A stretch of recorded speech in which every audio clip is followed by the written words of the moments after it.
It has been 1,460 days and still no justice for Grenfell or millions of leaseholders across the country who are in unsafe homes. This is a message to the government, and it better break through. Regulate them before we regulate you. This is a message to the government, and I hope it gets through. Please arrest them before we arrest you. Oh my God, they're screaming! The corporation has no body to punish and no soul to condemn, but we will not betray the dead. Arconic's cladding, still simply referred to as ACM, but we will not betray the dead. They depicted us as simpletons and criminals, mind games despicable, hundreds of thousands of people in homes which are just not livable, and Arconic, Celotex and Kingspan still remain invisible. Are they invincible, or do they think we are pitiful little fools? We will not betray the dead. It was black snow on a summer's night, cold shoulders on a summer's day. Invisible violence becomes visible in such a sudden way. Riding, we are deafened by the silence. The tombstone in the sky is blocking out our horizon. Ironically, what protected them from regeneration was a nail in the coffin for 3 generations. Grenfell was caused by a confluence of 3 things. Number 1, a council which had become merely an entrepreneurial force for corporate power. Number 2, austerity, which had been rolled out across the last 10 years and hit the fire brigade hard in London. Number 3, of course, deregulation, infiltration of the regulatory bodies by captains of industry. This community was under threat from regeneration prior to the fire, and in fact major figures on the council described what was happening at Grenfell as essentially £100,000 gift from the state. What kind of gift from the state results in mass death? We know that Rock-Fielding Mellon, also known as Rock-Wielding Felon, when he heard about the plan to refurbish, his main concern was that it would not derail the overall plan to demolish all of these blocks and rebuild it with more expensive property. When they went over and looked at the cladding and they switched it from zinc fire resistant cladding to the Arconic PE Renabond with 6mm of polyethylene in the middle of it, his main concern was the colouring, whether it would be a champagne coloured cladding or otherwise. We know that cladding, especially on the top and the crown that moved the fire around the building, was there primarily for aesthetic reasons. You see, firstly, a council that had an attitude to this community of managed decline, meaning you neglect the needs of the community and the repairs until the point where it can justify being demolished in order to rebuild better. You also have the philosophy underpinning a lot of the council's dealings with local tenants clearly displayed in the following quote. A major figure in RBKC put it this way: social housing embeds disempowerment. That was also reflected in a policy whereby the council allows companies to skirt the obligation to build affordable housing or social housing in new builds by receiving a payment from those people that build the building. So you had in 2016, as published by the New York Times, evidence that this council had taken £33.4 million in these type of payments, which allowed these corporate forces to skirt the obligation for social housing or affordable housing in the blocks that they were building. When asked about this, we were told that £33.4 million was ring-fenced for the procurement of new social housing. What later became apparent in the meeting was that actually it had been spent on maintenance of existing social housing within the borough. The sad thing about what happened is the direct ignoring of tenants and their worries and safety concerns was not an aberration. This is standard procedure across the country. You have situations where people are appealing to local government for help with damp, with major hazards within their homes, and are routinely being ignored by those who have a duty of care towards them. The disdain shown by local government was not an aberration. Neoliberalism is able to disguise structural injustice as merely personal prejudice. Neoliberalism is able to disguise social security as quote-unquote benefits. It's able to disguise economic and social problems as merely psychological and emotional problems. Neoliberalism is able to disguise basic human rights like housing, education, and healthcare as merely privileges bequeathed by the state to the undeserving public. And what neoliberalism did in the wake of Grenfell was camouflage what was a national scandal as merely a local scandal. Grenfell was exceptionalized rather than generalized. While it was the cladding that promoted the fire, we have to remember that internally, Grenfell did not have properly functioning fire doors. It had exposed gas pipes. It had PVC coating of the windows which allowed the fire to escape. So while from the outside of the building, it was deregulation that caused the fire, which we will go into, on the inside of the building, it was austerity. The stay put policy, which was applied to Grenfell, failed at 1:23 a.m. However, it was only changed to a non-stay put policy at 2:37 a.m.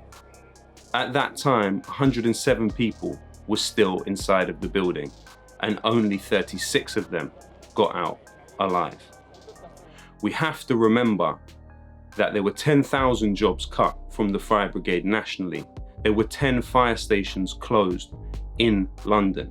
2 of them, Westminster and Knightsbridge, were very close to Grenfell Tower. 29 fire engines were lost also. A third of all experts were cut from the fire service. Who was the Mayor of London in charge of those cuts? None other than the current Prime Minister, Boris Johnson. You lied to the people of London in your election. Get stuffed. The question has to be asked, if we are calling political figures to the inquiry, there is none more suitable than Boris Johnson to be called and questioned regarding these cuts and their clear ramifications for human life. The story of deregulation starts in 1984 when Michael Heseltine, minister in the Margaret Thatcher government, set about passing an act which would replace what were 300 plus pages of building regulations with only around 20. The problem with the big building regulations is that rather than being prescriptive in terms of materials which can and can't be included in buildings, they are performance-based, meaning that companies merely have to prove that their materials that they use, whatever they may be, do not perform in a specific way. Those who opposed this bill that Michael Heseltine passed said clearly, this bill will kill. He still went ahead with it and passed the bill and said it would allow greater industry self-regulation. We then see in 1996 the Kyoto agreements, meaning that Britain is obligated to lower its carbon emissions. That coincided with a coordinated and sophisticated campaign by lobbyists for the foam insulation business. The umbrella of these lobby groups was called Brofoma.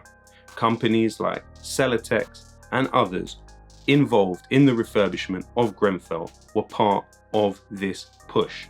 These companies became so confident in how deregulated the system was that Celotex rented out a pink bus and sent it around the country with the words written on the side of it, "Building regulations are changing. Go with Celotex." In 2011, they even put a post on their website saying building regulations are changing. Celotex has entered government and we are now shaping building regulations to maximize benefits to our business. Approved Document B was recommended by experts again and again after fires across the country to be changed and amended to have real clarity about what the building regulations were. However, Approved Document B within the regulations was not amended by consecutive governments. This amounts to a bipartisan orthodoxy of neoliberal necropolitics. Whether it is desktop studies which allow people who are non-experts to put together test results on a computer and deduce from that how dangerous the materials are.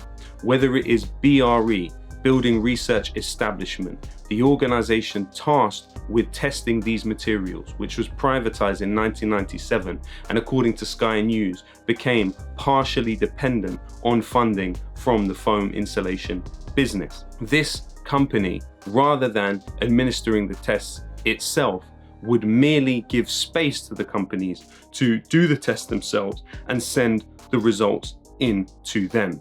We have even seen evidence come out in the inquiry of BRE employees advising companies like Celotex on how to game the tests, how to rig test results, placing magnesium strips which could prevent fire developing to a part of the cladding that would disqualify it from classification as usable on buildings.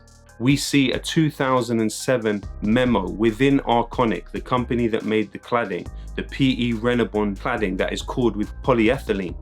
We saw this very internal memo in 2007 say what would happen if a building with ACM on it were to catch fire and 60 to 70 people would die. What would be our culpability as a company?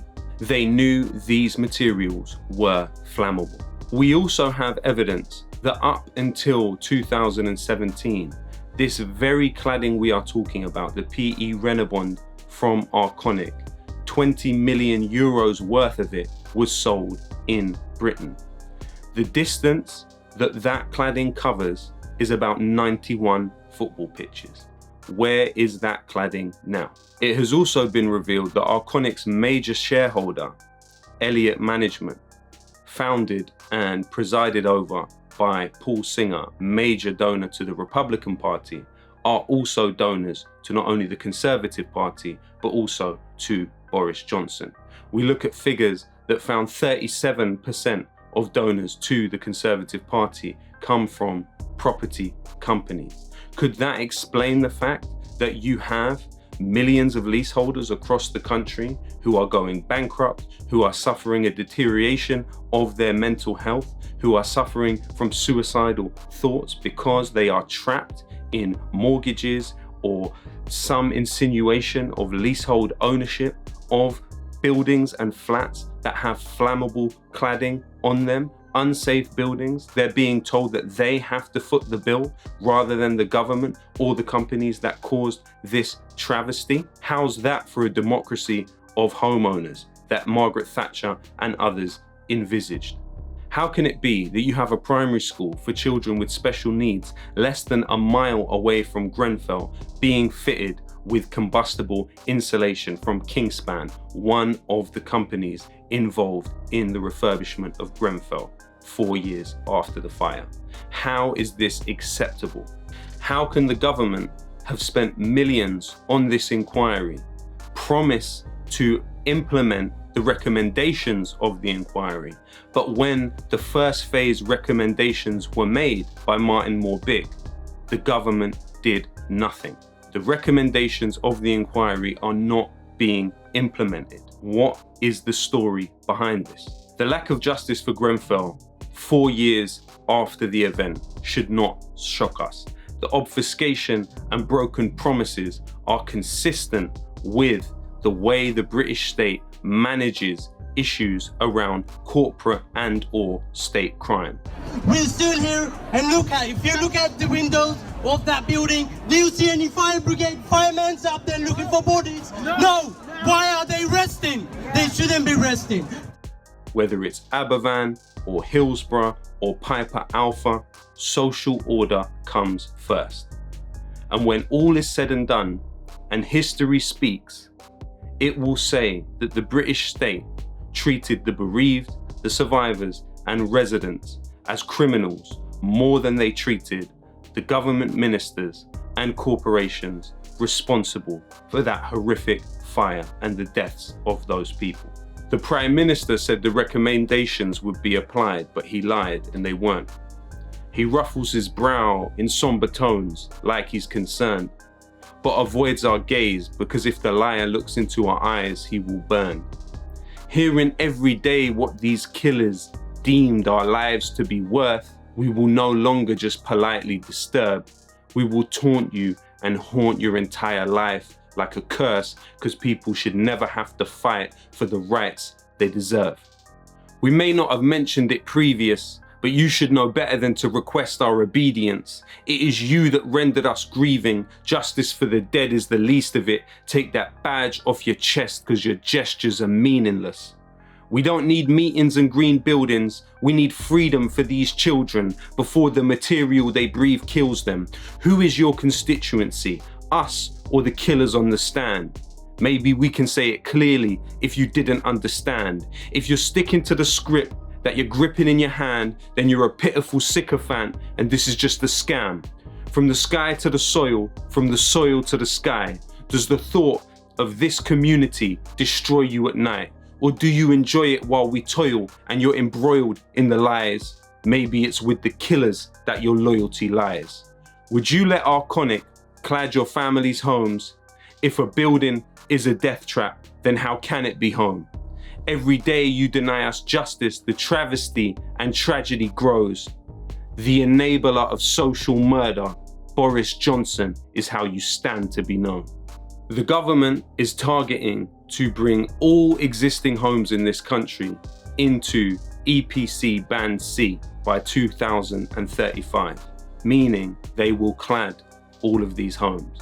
That will mean that 1.2 million homes per year will be fitted with insulation. What we must receive are clear assurances that those buildings will not be draped in the equivalent of 32,000 litres of petrol in the way that Grenfell was. Protect life, no contracts for killer companies.